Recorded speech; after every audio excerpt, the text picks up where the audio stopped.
Our first scripture reading today comes from John 9:1 through 7. The first part of our gospel reading this morning comes to us from the book of John. As Jesus walked along, he saw a blind man from birth. His disciples asked him, "Rabbi, who sinned, this man or his parents, that was born blind?" Jesus answered, "Neither this man nor his parents sinned. He was just born blind." When he had said this, he spat on the ground and made mud with his saliva and spread the mud on the man's eyes, saying to him, "Go wash in the pool of Siloam," which means sent. Then he went and washed and came back whole. He could see. The neighbors and those who had seen him before as a beggar began to ask, "Is not that the man who used to sit and beg?" Some were saying, "It is he." Others were saying, "No, but it's someone like him." The man who had been born blind kept saying, "I am the man." But they kept asking him, "Then how were your eyes opened?" The man answered, "The man called Jesus made mud and spread it on my eyes and said to me, 'Go to Siloam and wash.' Then I went and washed and received my sight." They said to the man, "Where is he?" The man said, "I do not know."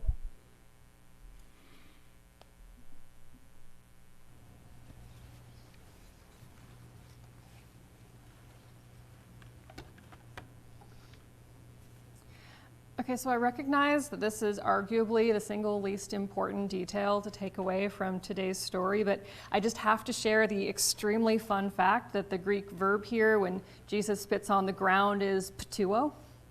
It sounds like the act of spitting. Just some fun Greek onomatopoeia for you, ptuo. I couldn't not share that. So the actually important thing to take away from this story, other than the fun onomatopoeia, is that we do not have a God who would intentionally cause an infant to be born blind in order to punish the child's parents for sinning. I would not worship that God. The disciples ask, who sinned? Whose fault is it? Did they deserve it? But Jesus says, what? Seriously? Is that what, do you, look, you're asking the wrong question. Don't look for a way to blame, look for a way to help. Don't look for a way to blame, look for a way to welcome. Don't look for a way to blame, look for a way to make changes so that the next person has it better. There would be a satisfying justness to the world if the quality of our lives had a direct correlation to how much we sinned. If kindness was consistently rewarded by the universe in a tangible way, maybe we would all be conditioned into being nicer people. Maybe the world would be a better place. But you and I and all of us know that nothing is that simple. We have known people who have died too young. We have known people whose kindness was taken advantage of. We have known wonderful, generous, compassionate, wise mentors who should have been the last people who would have ever deserved a terminal diagnosis. We have known people who just couldn't get a break, who encountered bad luck after bad luck, but still chose to look for the good in people, who still chose to believe in miracles, who still chose to love their neighbors. Good things happen to bad people. Bad things happen to good people. Bad things just happen to people, period, and it isn't always someone's fault.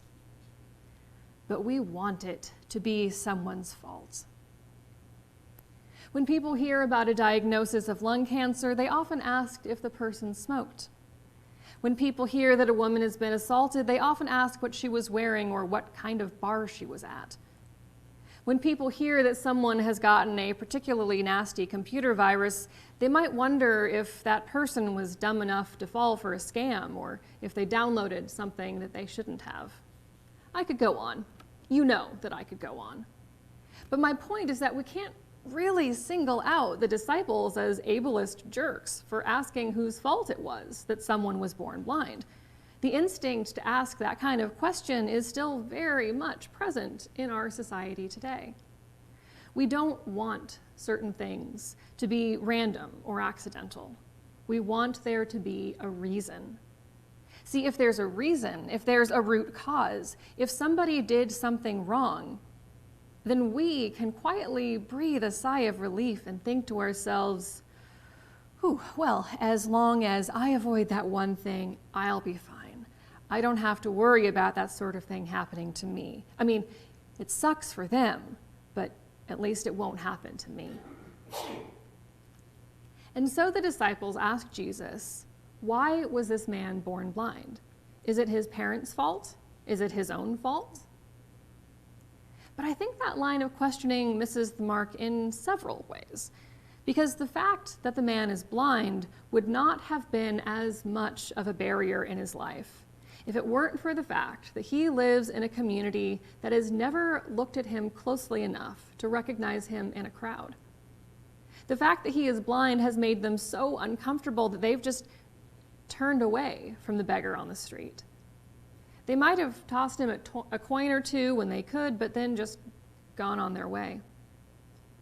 Nature may have made him blind through some random circumstance of biology, but his community has collectively chosen to ignore him, an invisible outcast. They don't consider him a person. They consider him a problem. Because God gave humankind free will, Jesus can't exactly spit in the dirt and make everyone in the community stop being ableist jerks. Instead, the miracle is that Jesus takes away their excuse to exclude the man who had been born blind. He's no longer blind, and so people find themselves actually engaging with him for the first time, and that makes them really uncomfortable because they have to know that they did not do right by him. But I mean, they're not bad people, you know? I mean, it wasn't their responsibility to take care of the man. It's not like they drove him out of town to make him somebody else's problem. Sure, they didn't really ever go out of their way to include him, but anyone else would have done the same. After all, nothing is black and white, right? There had to be some explanation, some loophole, some way to reassure themselves that they didn't do anything wrong. To continue today's story, the second part of our gospel reading this morning comes to us from the book of John, chapter 9, verses 8 through 41. Hear now the word of the Lord. They brought to the Pharisees the man who had formerly been blind. Now it was a Sabbath day when Jesus made the mud and opened his eyes. Then the Pharisees also began to ask him how he had received his sight. The man said to him, "He put mud on my eyes, then I washed, and now I see." Some of the Pharisees said, "This man is not from God, for he does not observe the Sabbath." But others said, "How could a man who is a sinner perform such signs?" And they were divided. So they said again to the blind man, "What do you say about him? It was your eyes he opened." The man said, "He is a prophet." The Jewish authorities did not believe that he had been blind and had received his sight until they called the parents of the man who had received his sight and asked them, "Is this your son who you say was born blind? How then does he now see?" His parents answered, "We know that this is our son and that he was born blind, but we do not know how it is that he now sees, nor do we know who opened his eyes. Ask him. He is of age. He will speak for himself." His parents said this because they were afraid, for the leaders had already agreed that anyone who confessed Jesus to be the Messiah would be put out of the synagogue. Therefore his parents said, "He is of age. Ask him." So for the second time, they called the man who had been blind, and they said to him, "Give glory to God. We know that this man is a sinner." He answered, "I do not know whether he is a sinner. One thing I do know, that though I was blind, now I see." They said to him, "What did he do to you? How did he open your eyes?" He answered them, "I've told you already, and you would not listen. Why do you want to hear it again? Do you also want to become his disciples?" Then they reviled the man, saying, "You are his disciple, but we are disciples of Moses. We know that God has spoken to Moses, but as for this man, we do not know where he comes from." The man answered, "Here is an astonishing thing. You do not know where he comes from, and yet he opened my eyes. We know that God does not listen to sinners, but does listen to one who worships God and obeys the Lord's will. Never since the world began has it been heard that anyone opened the eyes of a person born blind. If this man were not from God, he could do nothing." They answered him, "You were born entirely in sins, and are you trying to teach us?" And they drove him out. Jesus heard that they had driven the man out, and when he found him, he said, "Do you believe in the Son of Man?" He answered, "And who is he, sir? Tell me, so that I may believe in him." Jesus said to him, "You have seen him, and the one speaking with you is he." The man said, "Lord, I believe." And he worshiped Jesus. Jesus said, "I came into this world for judgment, so that those who do not see may see, and those who do see may become blind." Some of the Pharisees near him heard this and said to him, "Surely we are not blind, are we?" Jesus said to them, "If you were blind, you would not have sin. But now that you say, 'We see,' your sin remains." This is the word of the Lord. Thanks be to God. The bulk of the story is not about Jesus giving sight to the man who had been born blind. The bulk of the story is about people responding to that act. To be somewhat fair, if I had been there, I would probably also be flipping out that everything I thought about the world had just been turned upside down. But there were better questions that could have been asked.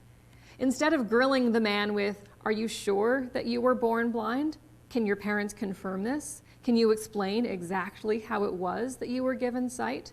Will you join our philosophical debate over whether or not this Jesus fellow should have paid any attention to you at all instead of just ignoring your existence like everyone else?" Instead, here are some questions that maybe someone should have asked the man. How do you feel? This must be overwhelming. Can I help you with anything? Do you know where this Jesus person went so that we can thank him too? Can you tell us more about him? What's it like? But maybe the members of the community should have had more questions for each other too. How can we do right by this man now?